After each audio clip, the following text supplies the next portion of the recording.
والفجر وليال عشر والشفع والوتر والليل إذا يسر هل في ذلك قسم لذي حجر ألم تر كيف فعل ربك بعاد إرم ذات العماد التي لم يخلق مثلها في البلاد وثمود الذين جابوا الصخر بالواد وفرعون ذي الأوتاد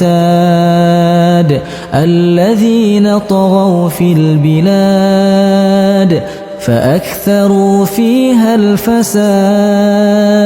فصب عليهم ربك سوط عذاب إن ربك لبالمرصاد فأما الإنسان إذا ما ابتلاه ربه فأكرمه ونعمه فيقول ربي أكرمن وأما إذا ما ابتلاه فقدر عليه رزقه فيقول ربي أهانن كلا بل لا تكرمون اليتيم ولا تحاضون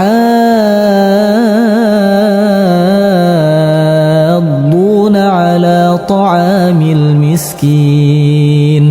وتأكلون التراث أكلا لما وتحبون المال حبا جما كلا إذا دكت الأرض دكا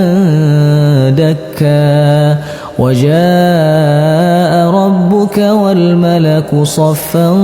صفا وجيء يومئذ بجهنم يومئذ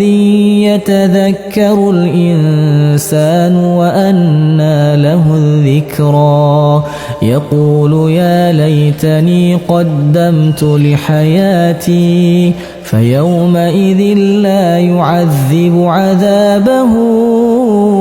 أحد ولا يوثق وثاقه أحد يا أيتها النفس المطمئنة ارجعي إلى ربك راضية مرضية فادخلي في عبادي وادخلي جنتي.